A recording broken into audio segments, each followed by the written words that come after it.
નમસ્કાર તાલીમાર્થીઓ, અધ્યાપન મંદિર અંતર્ગત પ્રોફેસર ઋષિરાજસિંહ ચુડાસમા આપ સૌને આવકારે છે. વ્યક્તિઓ સામાજિક પ્રાણી છે. આપણે સૌ બધા વિદ્યાર્થીઓ પણ એક સમાજનો માન્ય હિસ્સો છે.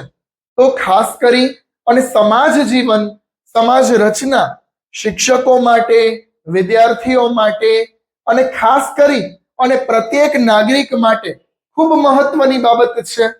આપ સમજી ગયા હશો, આપણે વાત કરીએ છીએ PE8 ની.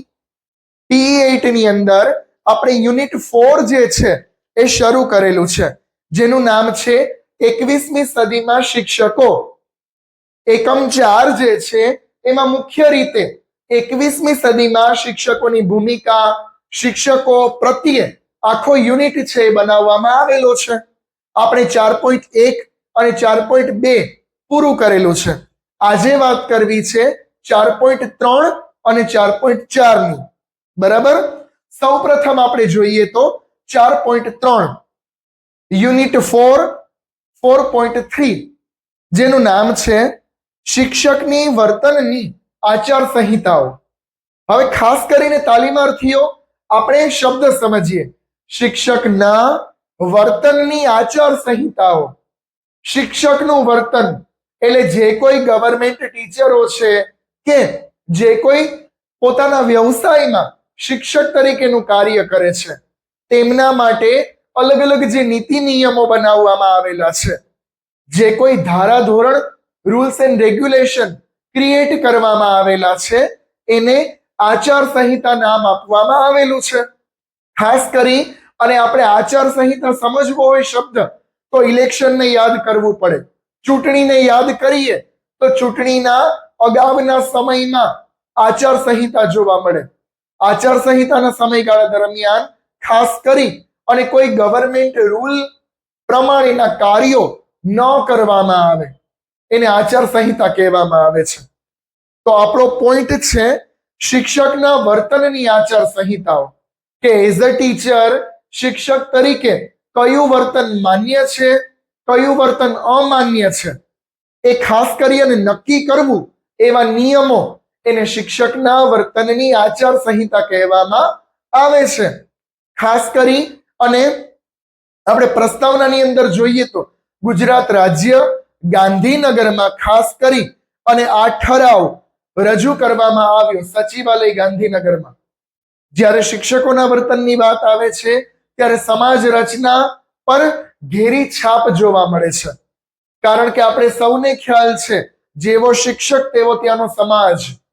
એટલે જીસીઆરટી ગાંધીનગર દ્વારા અલગ અલગ આચાર સંહિતાઓ, અલગ અલગ નિયમોની રચના કરવામાં આવી શિક્ષક પક્ષના, કે ખાસ કરી અને શિક્ષકો માટે આટલા દાયરામાં રહેવાનું સીમિત છે. કારણ કે તેના દ્વારા ભાવિ પેઢીનું નિર્માણ થાય છે, માટે નિયમો તો જરૂરી છે. કોઈ પણ નાનું એવું કામ કરવું હોય તો પણ નિયમો જોઈએ. તો શિક્ષકોનું કામ તો બહુ મોટું છે, સમાજ ઘડવાનું, તો તેના માટે નિયમો જરૂરી છે. તો જીસીઆરટી ગાંધીનગર દ્વારા અલગ અલગ આ નિયમોની રચના કરવામાં આવી સચિવાલયની અંદર, અને એ નિયમો ખાસ કરી અને શિક્ષકો માટે, શિક્ષણ સહાયક અને વિદ્યા સહાયકો માટે આચાર સંહિતા કહેવામાં આવે છે.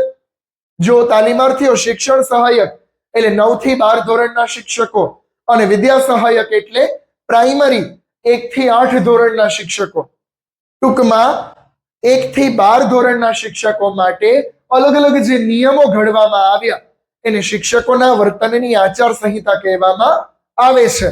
આપણે સ્ટેપ બાય સ્ટેપ પોઈન્ટ જોઈએ તો ખાસ કરી અને શાળામાં શિક્ષકોએ ધૂમ્રપાન, તમાકુ, ગુટખા એવા કેફી પદાર્થો ખાસ કરી અને વ્યસન રાખવું નહીં. અલગ અલગ જે કેફી પદાર્થો છે, તમાકુ, ગુટખા, મદિરાપાન, એવા અલગ અલગ જે કેફી પદાર્થો છે એનું શાળાની અંદર એને ધૂમ્રપાન કરવાનું નથી. કારણ કે વિદ્યાર્થીઓની હાજરીમાં જો શિક્ષક એ રીતે વ્યસનો નો ભોગ બને તો વિદ્યાર્થીઓ ઉપર માઠી અસર પડે. એટલે એવા કોઈ પણ પદાર્થોનું સેવન કરવાનું નથી. ત્યારબાદ જોઈએ તો અલગ અલગ ડ્રગ્સ છે કે માદક પદાર્થો, પીણા છે, દ્રવ્યો છે, તેનું પણ સેવન કરવાની ના ફરમાવવામાં આવેલી છે. આપણે શાળાઓની અંદર અને વર્ગખંડમાં અલગ અલગ શિક્ષકના જે દાયરાઓ છે તેમાં રહીને કાર્ય કરવાનું છે. એટલે આવા કોઈ પણ પદાર્થોનું સેવન કરવાની મનાઈ કરે છે. વર્ગખંડમાં શૈક્ષણિક કાર્ય જ્યારે ચાલુ હોય તે સમયે મોબાઈલ ફોનનો ઉપયોગ કરવા પર પ્રતિબંધ. અલગ અલગ વર્ગખંડની અંદર જ્યારે શિક્ષણ કાર્ય કરાવીએ છીએ ત્યારે ખાસ કરી અને મોબાઈલ ફોન પર પ્રતિબંધ લાગુ કરી દેવામાં આવ્યો છે. કારણ કે શિક્ષકો જો વર્ગખંડમાં મોબાઈલ વાપરશે તો વિદ્યાર્થીઓ ઉપર માઠી અસર પડશે.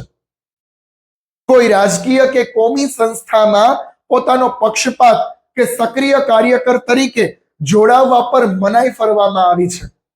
અલગ અલગ જે રાજકીય પક્ષ છે કે કોઈ કોમી પક્ષ હોય એમાં એને નેતા બનવા, પ્રમુખ બનવા પર પ્રતિબંધ કે રોક લગાવવામાં આવી છે.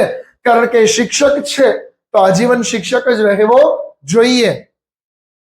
શાળાના મુખ્ય શિક્ષક, અન્ય શિક્ષકો અને અલગ અલગ જે શિક્ષણનો સ્ટાફ છે તેને મદદરૂપ કરવામાં અને તેને અનુરૂપ પહેરવેશ, પરિધાન રાખવાની મનાઈ ફરવામાં આવી છે. અલગ અલગ જે શાળાના મુખ્ય શિક્ષકો હોય, આચાર્ય હોય કે સાથી મિત્રો હોય તેમને મદદરૂપ કરવી.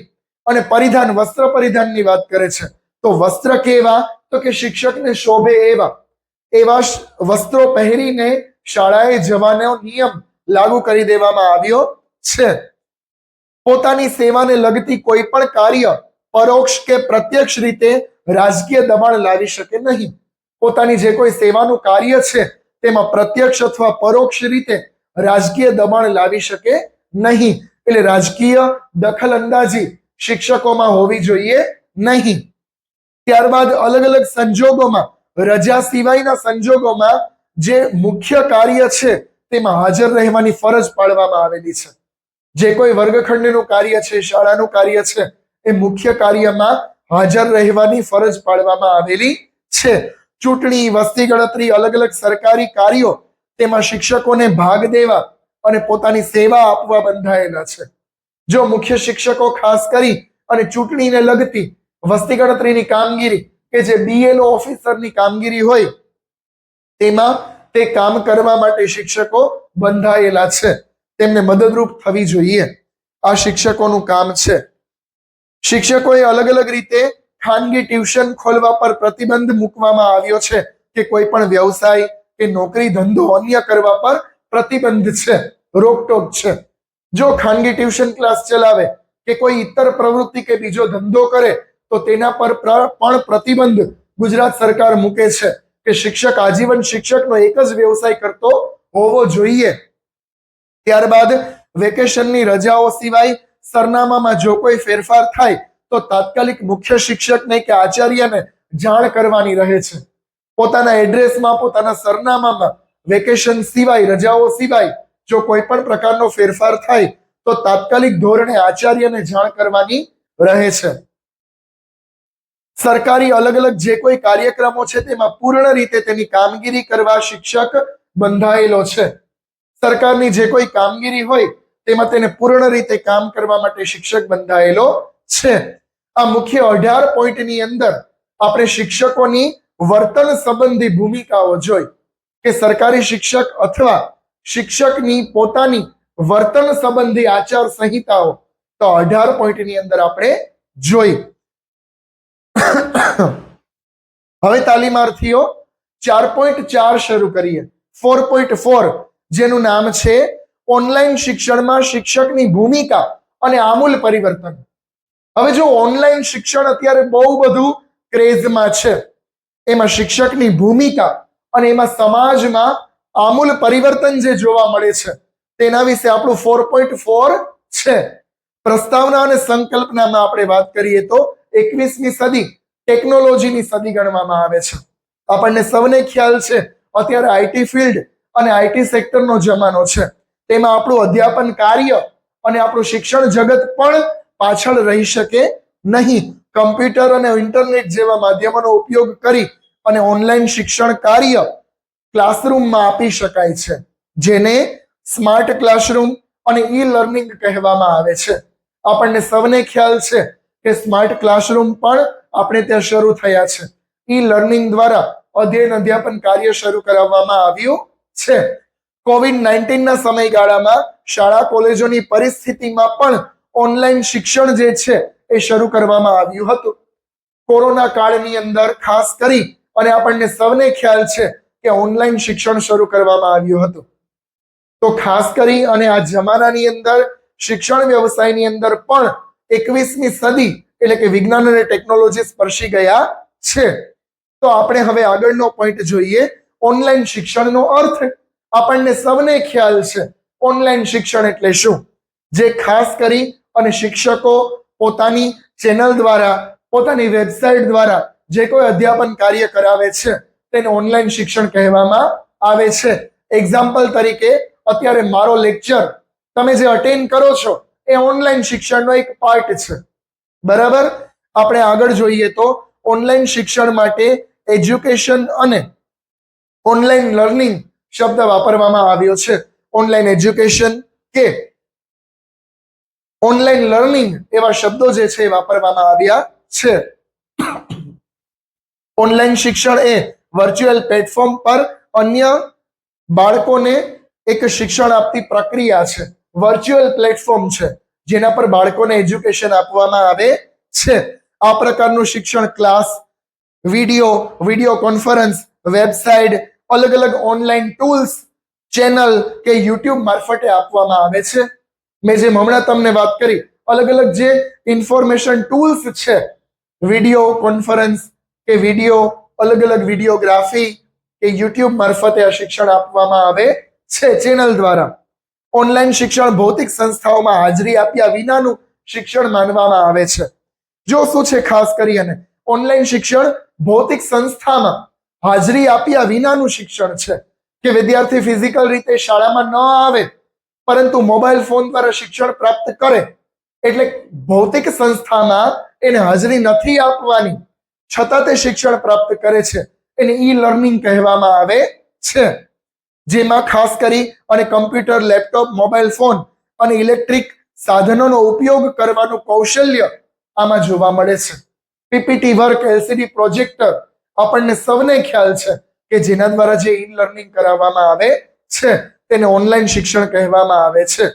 હવે નેક્સ્ટ પોઈન્ટ જોઈએ તો ઓનલાઈન શિક્ષણમાં શિક્ષકની ભૂમિકા. આ મુખ્ય મુદ્દો છે તાલીમાર્થીઓ કે ઓનલાઈન શિક્ષણની અંદર આપણા શિક્ષકોની ભૂમિકા શું? તો અલગ અલગ આપણે પોઈન્ટ વાઇઝ સમજીએ તો પ્રોત્સાહકની ભૂમિકા પહેલો પોઈન્ટ છે. પ્રોત્સાહક ઇન ધ સેન્સ કે પ્રોત્સાહન પૂરું પાડનારો વ્યક્તિ. શિક્ષક શું બનીને રહી જાય છે? તો કે માત્ર ને માત્ર પ્રોત્સાહક બનીને રહી જાય છે. તો પ્રોત્સાહક તરીકેની ભૂમિકા શિક્ષક ઓનલાઈન શિક્ષણમાં પૂરી પાડે છે.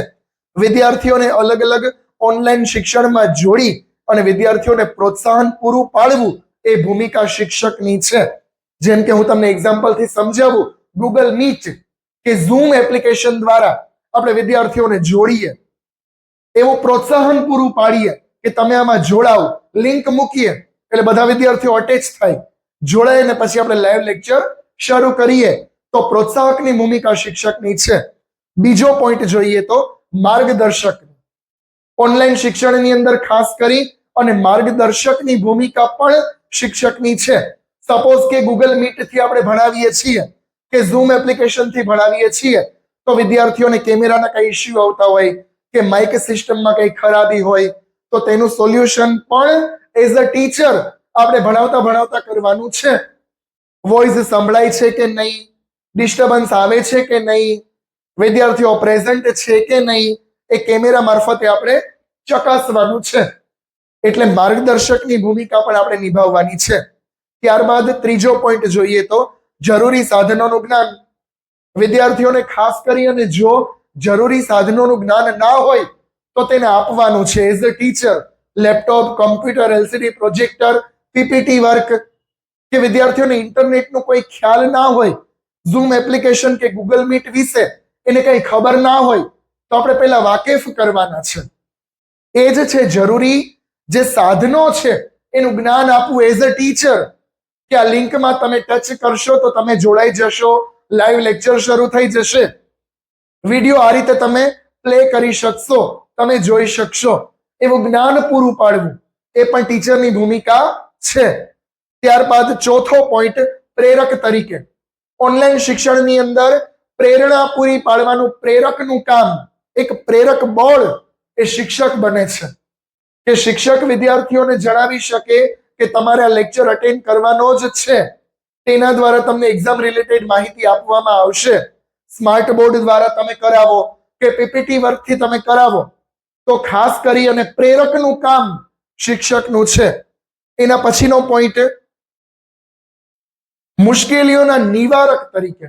અલગ અલગ જે કોઈ મુશ્કેલીઓ પડે છે એ મુશ્કેલીઓનું નિવારણ કરવાનું કામ પણ શિક્ષકે કરવાનું છે. ઓનલાઈન શિક્ષણમાં માઇકની કોઈ ખરાબી હોય કે કંઈ ફેસ ન દેખાતો હોય, તો એ જે કોઈ મુશ્કેલીઓ છે, નેટનો ઇસ્યુ હોય, પ્રોબ્લેમ હોય, તો તે સોલ્વ કરવામાં શિક્ષકે ભારોભાર જવાબદારી નિભાવવાની છે. ઓનલાઈન શિક્ષણ સમયે પ્રમાણસર બેટરી ચાર્જિંગ જે રાખવાની વાત છે એ વિદ્યાર્થીઓને કહેવું, એવી જે જરૂરી સૂચનાઓ છે એ એઝ અ ટીચર આપણે આપવાની છે. ત્યારબાદનો પોઈન્ટ છે રોલ મોડેલ તરીકે. આપણે ઓનલાઈન શિક્ષણની અંદર એક રોલ મોડેલ તરીકે, એક પ્રમુખ ટીચર તરીકે વિદ્યાર્થીઓને જ્ઞાન આપવાનું છે. તો વિદ્યાર્થીઓના રોલ મોડેલ બનતા બનતા આપણે એ લોકોને ઓનલાઈન શિક્ષણ આપવાનું છે. એ આપણે એકવાર લેક્ચર અટેન્ડ કરે ત્યારબાદ તેને સમજાય જ જવું જોઈએ. તે આપણા લેક્ચરની લિંક ગોતવા જોઈએ. તેને રોલ મોડેલ કહેવામાં આવે. તે રોલ મોડેલની ભૂમિકા પણ એઝ અ ટીચર આપણે નિભાવવાની છે. ત્યારબાદ વાલીઓ માટે માર્ગદર્શક. ખાસ કરીને ઓનલાઈન શિક્ષણની અંદર જે કોઈ પેરેન્ટ્સ છે એને ખ્યાલ ના હોય તો વાલીઓને પણ માર્ગદર્શન આપવાનું છે. આપણે એઝ અ ટીચર કોવિડના સમયની અંદર મને યાદ છે કે શિક્ષકો ખાસ કરી અને વાલીઓને પણ જાણ કરતા કે ગૂગલ મીટમાં હવે અમારો લેક્ચર શરૂ થશે, વોટ્સએપમાં લિંક મોકલાવે અને બધા વિદ્યાર્થીઓ જોડાય. એ રીતે વાલીઓને પણ માર્ગદર્શન આપવું એ એઝ અ ટીચરની ભૂમિકા છે. ત્યારબાદ કો લર્નરની અંદર ખાસ કરી અને શિક્ષક જે છે એ ઇન્સ્ટ્રુમેન્ટ અને ટેકનોલોજીનો જાણકાર હોવો જોઈએ. ખાસ કરીને એને કો લર્નર કહેવામાં આવે છે. જે કોઈ અલગ અલગ વિદ્યાર્થીઓ છે એને સિસ્ટમમાં કોઈ ખરાબી હોય કે એની જાણ ના હોય તો એઝ અ ટીચર આપણે તેની સોલ્યુશન કરી આપવાનું અને આરામથી આપણો લેક્ચર અટેન્ડ કરી શકે એવા વર્ગ આપણે પાડી અને વિદ્યાર્થીઓને શિક્ષણ આપવાની વાત કરે છે. ત્યારબાદનો પોઈન્ટ છે અસરકારક પ્રત્યાયનની ભૂમિકા. મિત્રો, ખાસ કરીને ઓનલાઈન શિક્ષણની અંદર પ્રત્યાયન, કોમ્યુનિકેશન ટુ વે થવું જોઈએ. વન વે હોય તો પણ અસરકારક હોવું જોઈએ. સપોઝ કે રેકોર્ડેડ વિડીયો હોય તો તેમાં અસરકારક પ્રત્યાયન બહુ જરૂરી છે કે વિદ્યાર્થીઓને ખ્યાલ આવે અને સ્પષ્ટ રીતે તે સમજી શકે એવું સ્પષ્ટ ઉચ્ચારણ સાથે અસરકારક રીતે પ્રત્યાયન કરવાનું છે. તો તેને ઓનલાઈન શિક્ષણમાં શિક્ષકોની ભૂમિકા કહેવામાં આવે છે. તો તાલીમાર્થીઓ ચેપ્ટર 4 ની અંદર યુનિટ 4 માં આજે આપણે 4.3 અને 4.4 જે છે, 4.3 માં શિક્ષકોના વર્તનની આચાર સંહિતા અને 4.4 માં ઓનલાઈન શિક્ષણમાં શિક્ષકોની ભૂમિકા એ આપણે અહીંયા કમ્પ્લીટ કરીએ છીએ. તમને કોઈને કંઈ પણ ન સમજાય તો આપ મને કમેન્ટ દ્વારા જણાવી શકો છો. આપણે ખાસ કરી અને P8 ની અંદર ચોથું ચેપ્ટર અહીંયા કમ્પ્લીટ કરીએ છીએ અને આવા ને આવા વિડીયો જોવા માટે મારી ચેનલને વધુ ને વધુ સબસ્ક્રાઇબ કરો, લાઈક કરો. ત્યાં સુધી સૌનો આભાર. Thank you.